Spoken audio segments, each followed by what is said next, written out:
saya akan sebarkan tentang pemberitaan bahwa polisi ini fotonya kamu nggak membantu perjalanan ini. Dia mengancam polisi India, guys. Ternyata istri saya hamil.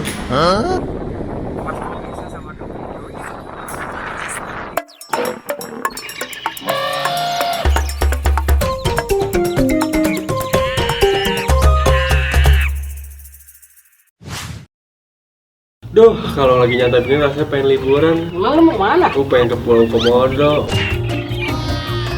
Aduh, kalau gue mau pengen dah tuh kali umroh. Mimpi ya. Hey, itu bukan mimpi. Semua bisa. Special giveaway Road to 7M subscribers lagi. Hadiahnya adalah liburan ke Labuan Bajo. Wow. Dan juga umroh ke Tanah Suci. Follow Instagram Lembang_Paksu, Rental Boot Komodo, dan juga Irfan Hakim 75. Terus komen deh di postingan tentang giveaway di Instagram Irfan Hakim 75-nya. Dan jangan lupa cantumin hashtag 7M The Hakim. Udah gitu doang, beneran deh, gampang. Oh ya, hadiah umroh bisa diuangkan menjadi 25 juta rupiah. Untuk masing-masing pemenang, semua bisa ikutan. Kecuali karyawan The Hakim. Yaudah, ayo, no kalian, ayo cheers, subscribe The Hakim channel. Jadi kalau ke India itu resikonya Paketannya ada 3, diare, ketipu, kecopet. tiga-tiganya dapat. Saya cuma dapat 2, Apa aja? ketipu sama kecopet. Kalau diare mah emang kayaknya perutnya nih udah tahan banting, apapun bisa tahan. Saya hati-hati di India, saya nggak berani jajan Masak sendiri. Jadi masak makanya perut terjaga. aman. Kecopet juga. Kecopet itu kecopet GPS-nya yang ini hilang. Oh no. Pas waktu di penginapan, padahal sudah jam 11 malam saya masih lihat itu GPS di sepeda. Pas saya tutup, subuh saya mau berangkat, saya buka, wih GPS-nya sudah hilang. Jago banget mereka. Cepet. Oke. Akhirnya perjalanan lanjut lagi. Lanjut lagi karena masih ada GPS yang kedua kan maksudnya. Saya pakai yang kedua, keluar dari situ. Kembali lagi. Pas dicopet itu saya lapor polisi kan. Terus polisi India. Polisi Ya India. kayak di film-film itu loh, guys. Nah,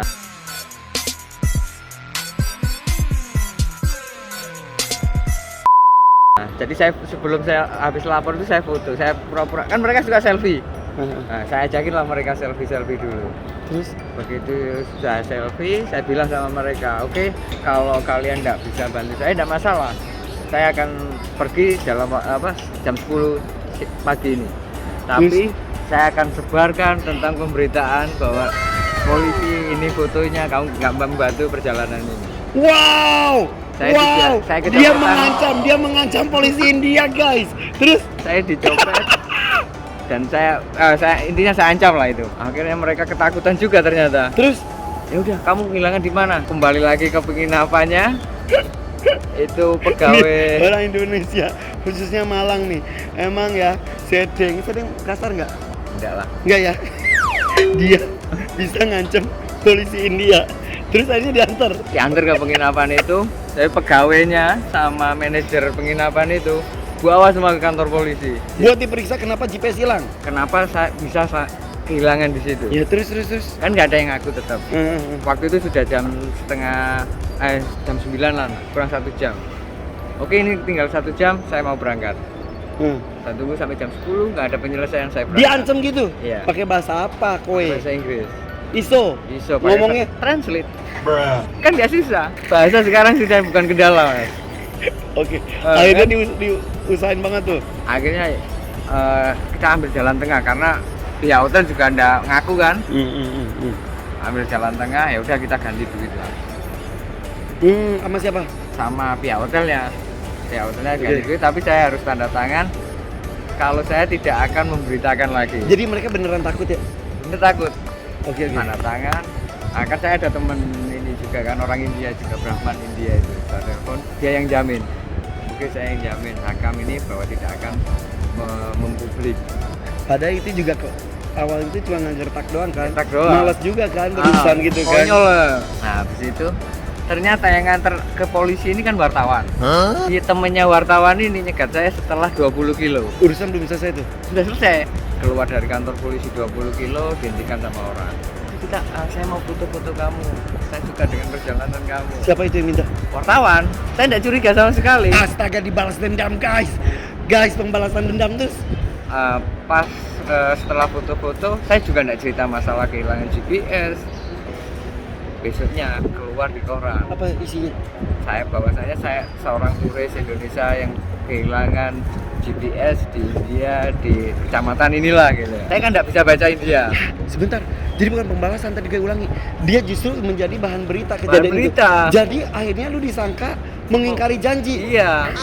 Saya sebarkan kan tahunya itu kalau berita tentang GPS dengan PD-nya saya share ke teman India.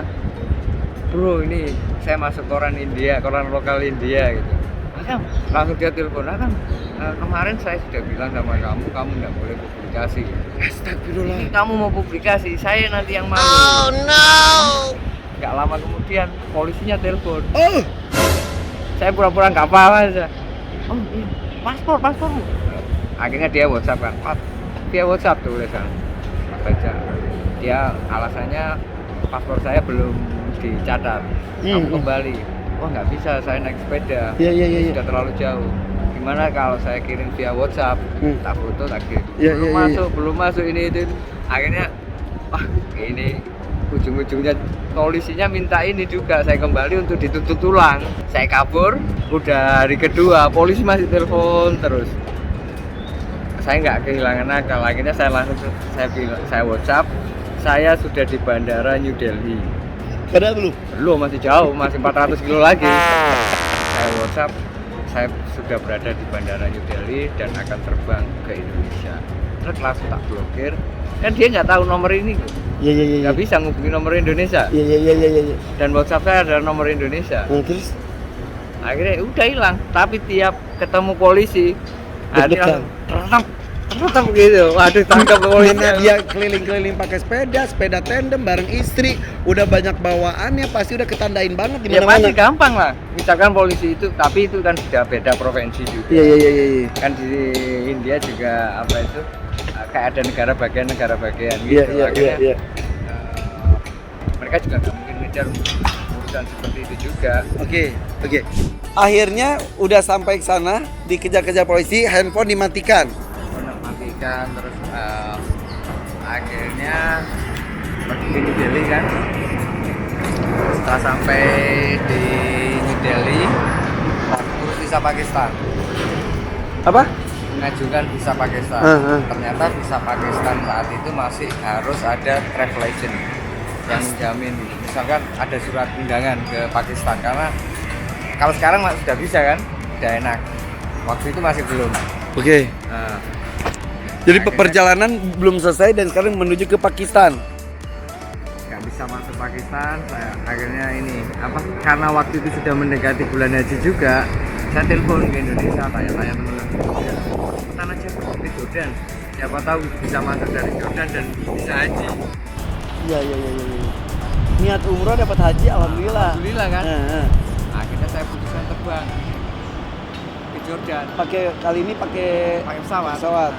Pesawat, pas nyampe Jordan sepedanya separuh hilang. Jadi kan bagasi harus jadi 2 itu. Ya. Karena terlalu berat jadi 2. Nah yang separuh ini hilang. Oh no. Kok iso? Hilang di bagasi. Astagfirullahaladzim. Sementara penumpang 2 orang. Iya cuman. Cak, temen lo oke banget loh Cak ceritanya Cak. Ini seru loh Cak, ini kayak film loh Cak, ini difilmin bagus loh Cak. Lanjut. Saya ke KBR. Sampai waktu itu kan saya mondar-mandir gitu kan. Pertama kendala bahasa juga kan. Kendala bahasa, terus saya belum pernah lihat Jordan itu seperti apa. Saya komplain juga orangnya enggak paham. Akhirnya saya sambil lihat itu bisa camping di sini. Ngancem lagi. Orangnya suka ngancem ya guys. Ternyata ini ada temennya teman kerja di KBRI Jordan. Akhirnya udah kami jemput aja kamu, nggak usah, biar ini nanti kita yang selesaikan gitu kan. Oke Pak, kalau gitu saya nurut lah gitu. Dijemput lah sama KBRI, dibawa ke KBRI. Alhamdulillah di Jordan, sampailah Jordan. Di KBRI, kasih tempat tinggal di sana sambil tunggu keputusan maskapai ini tentang bagasi mau diganti atau gimana gitu. Waktu itu sempat komplain kan, tiap 2 minggu sekali kita komplain ke maskapai itu, tapi tidak ada hasil. Ujung-ujungnya mereka, kalau kalian tidak sabar, kalian cari sendiri di Dubai. Astagfirullahaladzim. Nah saat itulah saya pikir, Pak Rasim Pak, aku bilang gitu sama ini Pak ini, KBRI. KBRI yang ngantar Rasim itu.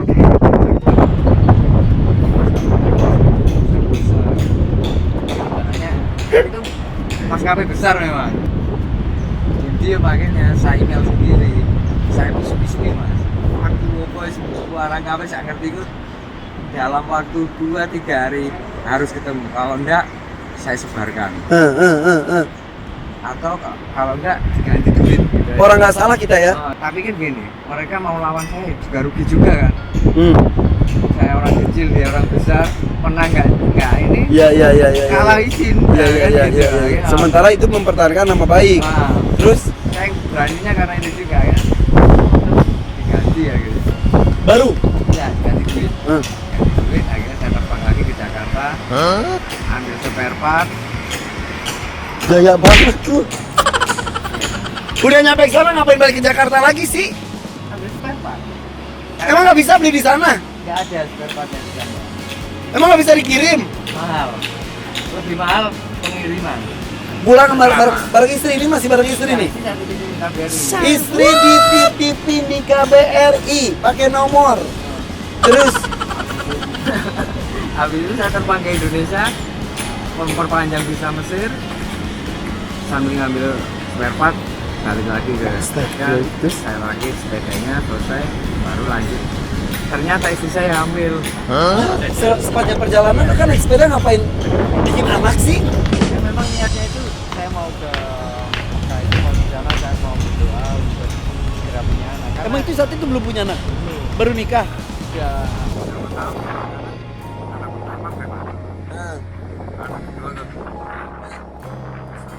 ke udah saya suruh istirahat Dan dia ngajak sepedahan. Lagi sepedahan hamil. malam Sepedaan pernah. tapi dia belum sadar dia belum sadar akhirnya kita lanjut Mana anaknya ada barangnya?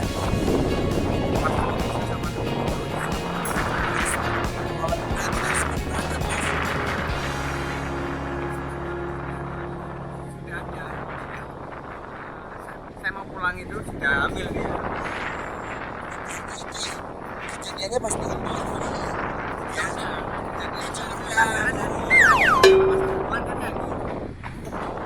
sepeda itu dulu komplain di situlah. Jadi dia menekan tim sana, menekan istri juga. belum sampai aja doa saya sudah dikabulkan. Dapat itu. Oh iya, niat umrohnya pengen dapat Pengen doa turunan. di sana minta anak Alhamdulillah, itu. masya Allah. Terus Belum akhirnya sampai sudah ini. Nah pas sampai Mesir barulah ketemu.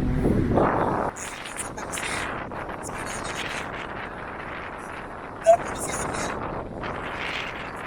Akhirnya umroh. Masa haji udah lewat juga. Haji dari awal. Karena niatnya umroh. Dia udah belum. Udah. Pertama kali. Masya Allah.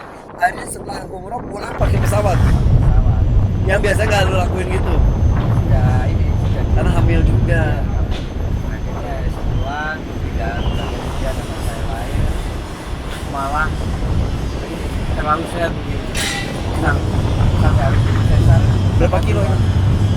ya ngomong berapa Ya Allah, alhamdulillah. Jadi nih hikmahnya ya pemirsa ya, apapun cita-cita bisa terwujud, apalagi cita-cita untuk pergi haji ataupun umroh.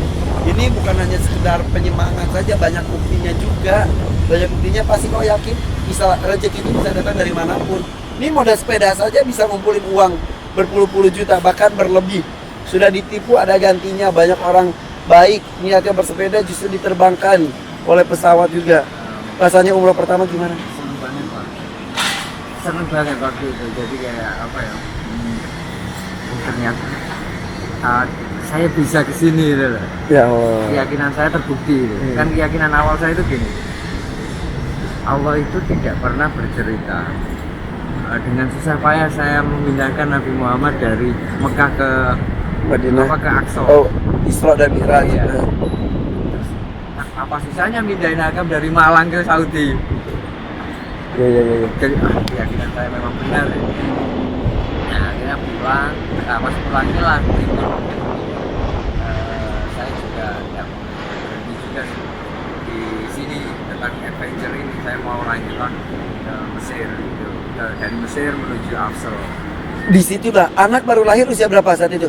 Anak sudah 1,5 tahun. Oke, jadi guys, ini perjalanan umroh ini perjalanan pertama. Dan yang pertama sebenarnya. Sering.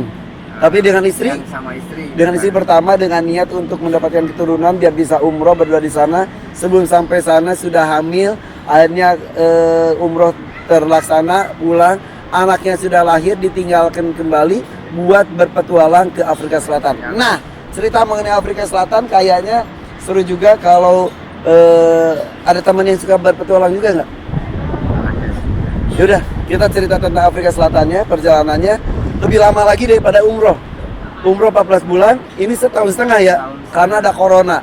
Nah, ceritanya berlanjut di episode berikut, ketemu di tempat rumah yang suka berpetualang juga dan sepeda juga ya. Siapa namanya? Pak Bambang. Oke, kita ke rumah Pak Bambang ya.